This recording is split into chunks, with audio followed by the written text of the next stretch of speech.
El aire.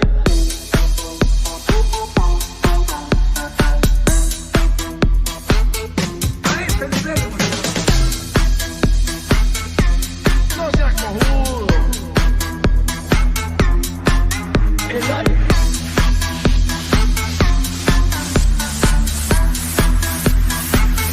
A este nivel nos ordenan no hacer nada y ese hacer nada lo hacemos mal, la puta que nos parió todito. No seas cojudo. A ese nivel hemos llegado. Puta, será el país de mierda este que nos tocó. Nos ordenan no hacer nada y ese hacer nada lo hacemos mal, la puta que nos parió todito. No seas cojudo. A ese nivel hemos llegado.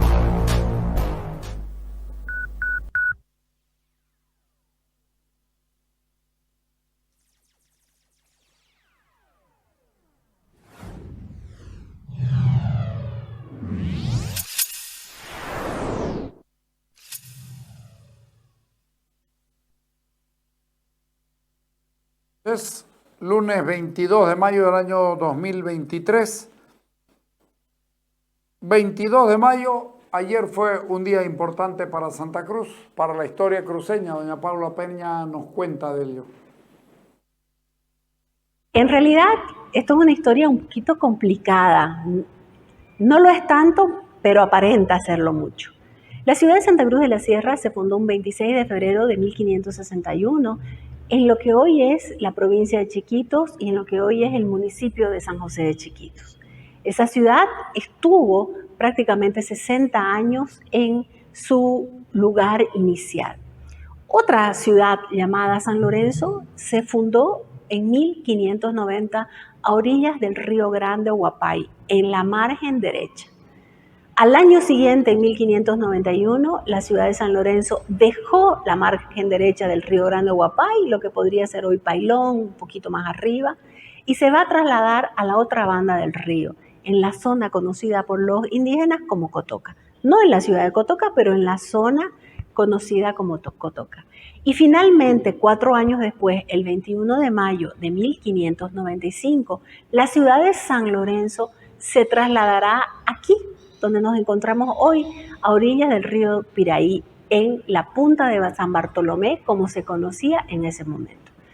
Entonces, esta ciudad de San Lorenzo se fundó a orillas del río Grande Huapay, se trasladó a la otra banda del río y finalmente se trasladó por segunda y última vez a orillas del río Piraí. Mientras tanto, la ciudad de Santa Cruz de la Sierra, capital de la gobernación del mismo nombre, permanecía en Chiquitos. En 1601 los cruceños se trasladaron a la zona de Cotoca y pasó a llamarse Santa Cruz la Nueva, la otra, las ruinas Santa Cruz la Vieja, y en 1621, después de una consulta pública que hizo el gobernador Niño de la Cueva, los cruceños y la ciudad de Santa Cruz de la Sierra se trasladó acá a la punta de San Bartolomé, a orillas del río Piraí. A partir de 1622, Santa Cruz y San Lorenzo hicieron una sola ciudad. Y Santa Cruz siguió siendo la capital de la gobernación de Santa Cruz de la Sierra. Estas fechas deben ser conmemoradas por el ciudadano, por autoridad, es decir, conmemorar nuestra historia de cómo Santa Cruz ha ido con sus luchas y ha ido desarrollándose desde su inicio. Es importante que los cruceños y cruceñas conozcamos nuestra historia, que los niños puedan aprender la historia en el colegio y que no haya tanta confusión, porque como digo, son dos ciudades distintas, creadas en dos momentos distintos, que las dos se trasladaron 2 veces y se fusionan finalmente gracias a una consulta pública que hace el gobernador. Esto es importantísimo porque también muestra que la ciudadanía tenía una voz y su voz importaba. Qué importante que es que te la digan la historia de manera simple y tan gráfica y tan sabia. Efectivamente necesitamos saber eso. Y como necesitamos conocer nuestra historia, doña Paula Peña nos habla también de la masacre de Terevinto, negada por muchísima gente, incluso cruceños, que dicen que fue una exageración, que no creen que puede ser así. Yo creo que la masacre de Terevinto podés inscribirla entre las masacres de la primera mitad del siglo XX en el mundo, con Namibia y con otras. Dale. Uno de los sucesos más dramáticos de estos 198 años de historia cruceña en el marco estatal del Estado boliviano fue la masacre de Terevinto. La masacre de Terevinto contra jóvenes cruceños que luchaban por el pago del 11% de las regalías petroleras. Las regalías petroleras fueron aprobadas por una ley por el presidente Germán Bush el 15 de julio de 1938. Y el gobierno nunca pagó las regalías petroleras. Aquí hay que explicar que cuando se encontraron estas riquezas de petróleo en el oriente, pasaron a formar parte del Estado a través de yacimientos petrolíferos fiscales bolivianos. El 11% de la producción de un departamento va a quedar en el departamento y el 89% restante iba al poder central, que debería distribuirlo de la manera más equitativa posible entre los otros 8 departamentos. Sin embargo, el Estado boliviano no pagó las regalías desde 1938 y en 1955, durante el primer gobierno de Víctor Paz Extensoro, se dictó el nuevo Código de Petróleo que eliminaba el reconocimiento del 11% a los departamentos productores. Al año siguiente, en 1956, hubo elecciones en las que ganó Hernán Siles Zuazo como presidente y también hubo elecciones para diputados y senadores. Después de los 4 años que no había habido durante el gobierno de Víctor Paz el parlamento. Víctor Paz gobernó sin parlamento.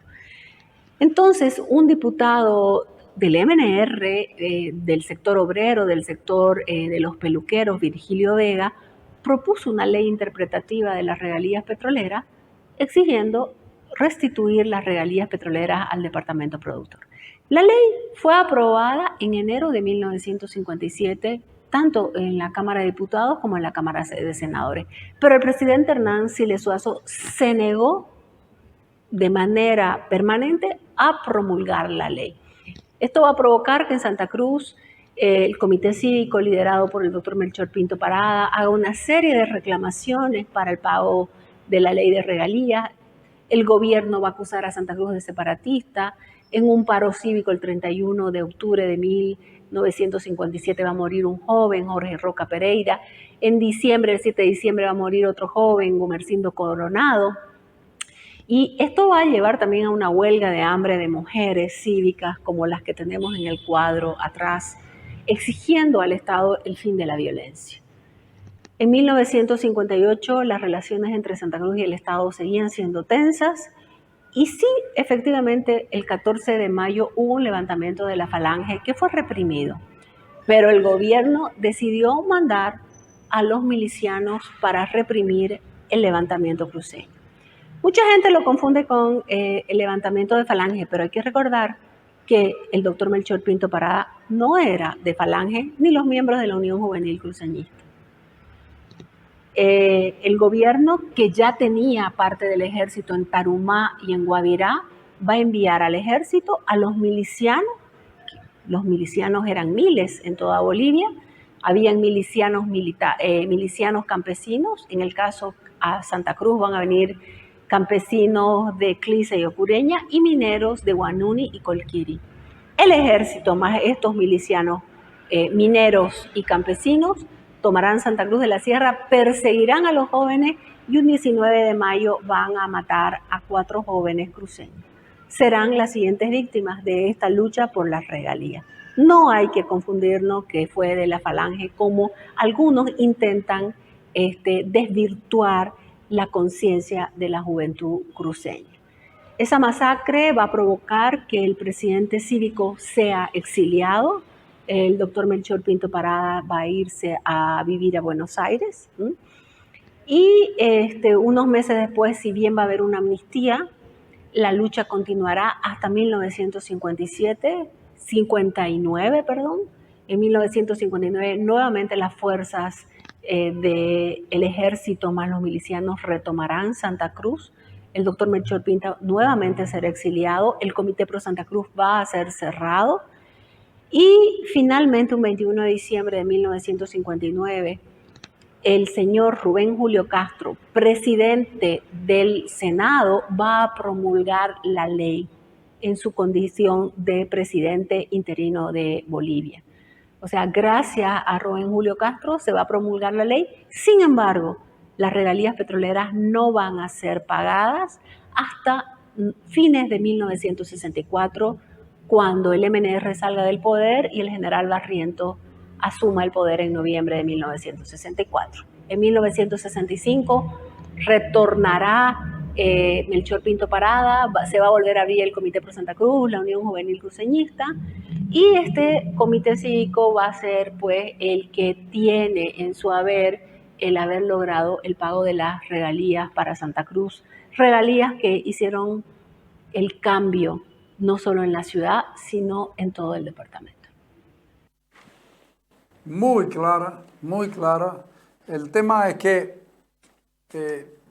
yo escribí el otro día un artículo precisamente sobre el asunto porque en el libro de Rafael Archondo y la hija del doctor Siles Suazo, sobre un barril de pólvora, dice que el golpe del año 1957 fue el 58 fue un golpe de Estado de la Unión Juvenil Cruceñista con la Falange y el Comité Pro Santa Cruz. Y le faltó lectura a Rafael Archondo porque no le costaba buscar los libros de Carlos Valverde Barberí, donde claramente dice: yo entré a Falange en el año 1959, el 24 de diciembre, en la casa de Jerjes de Jerjes Bacadíes en Buenos Aires, en una reunión que me hicieron para que yo hable con Mario Gutiérrez. Ya estaba muerto Únzaga, incluso ni lo conoció personalmente a Únzaga de la Vega, y Mario Gutiérrez le toma el juramento con Jerjes Bacadíes y una otra persona cuyo nombre se me va y pido disculpas, de testigos de la acción. O sea, mucho se estigmatiza a los cruceños por todos lados, pero creo que es bueno que se lea la historia y que se sepa lo que pasó. Ya esto tiene que ver, y luego en algún momento conversaremos con ustedes sobre la guerra de los talones, que es la guerra de la capitulación de la Unión Juvenil Cruceñista cuando huyen. Pero esa es otra historia de la que también estoy escribiendo. Vamos a ir a los 20 segundos porque me olvidé ponerlo a los 20 segundos y volvemos con una declaración durísima de Juan Pablo Suárez, que le contesta al ministro Richter, que dice: tenemos iliquidez, no insolvencia, y le contesta muy duramente. Dale.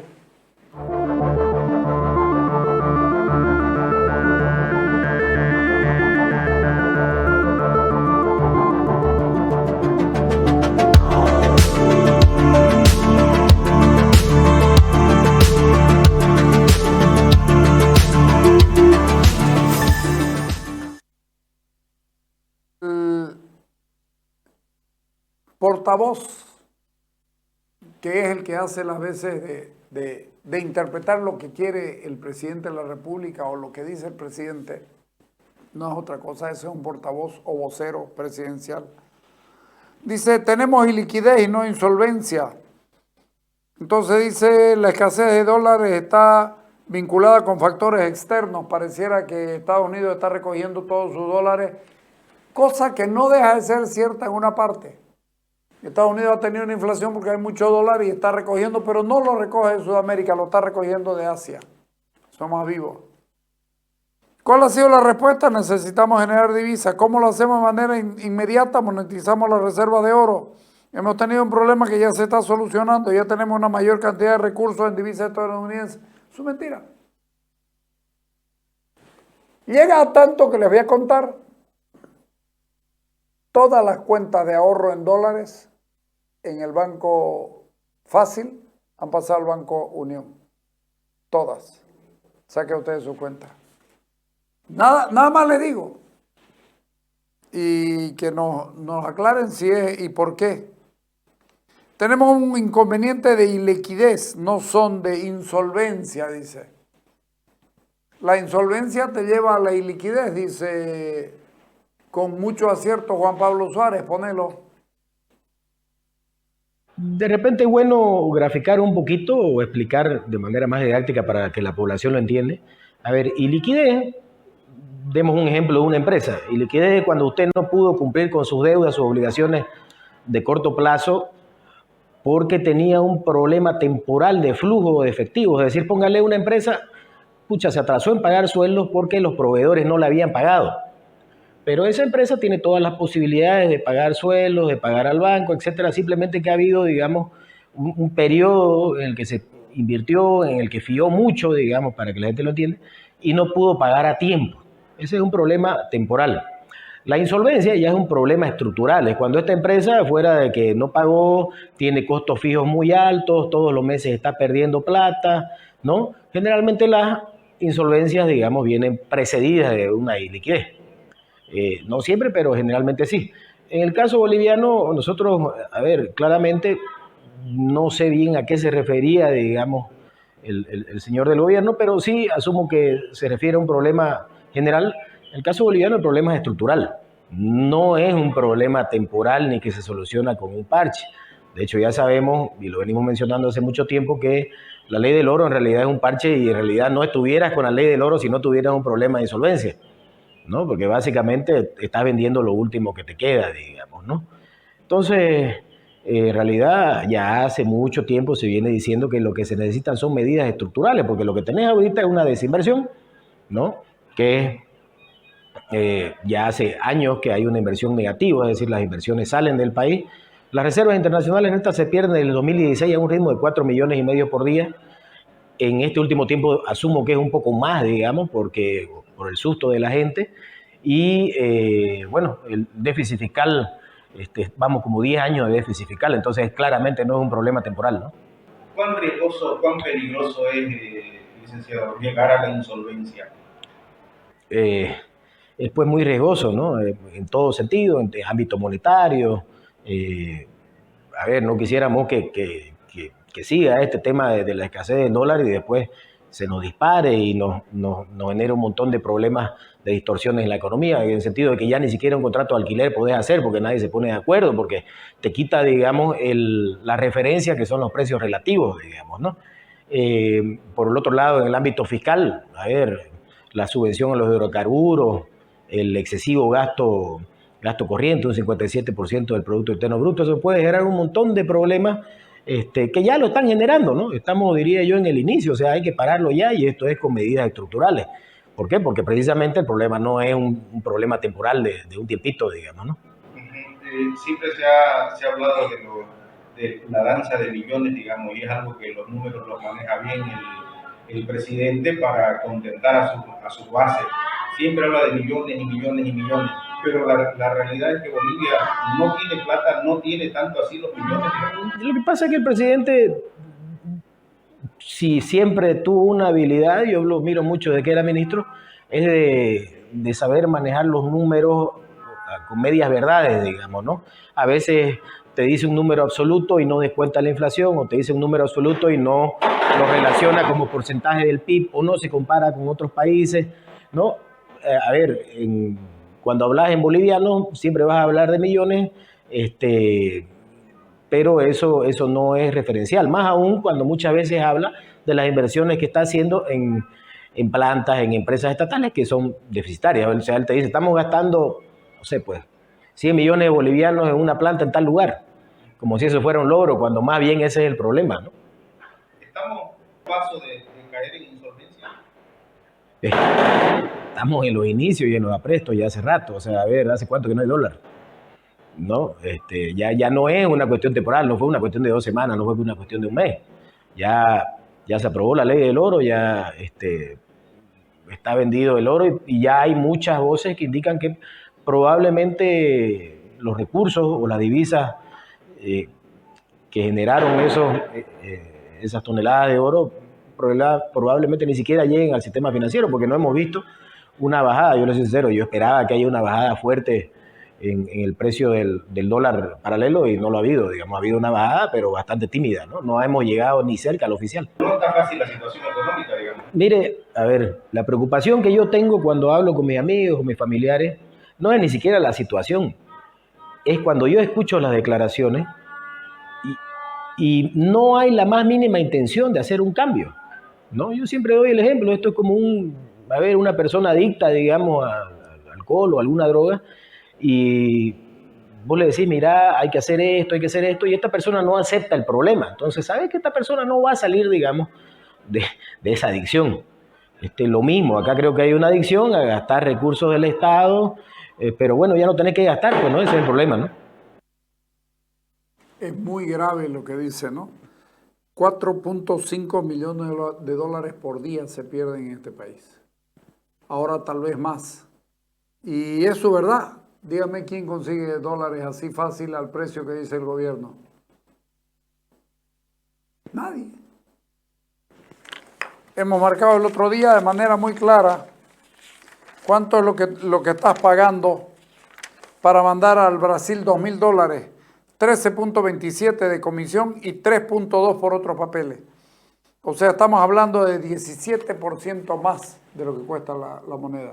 Estamos hablando del valor real de 8 bolivianos y su colita. ¿Y todavía quieren hacernos creer que estamos bien? Vámonos al corte.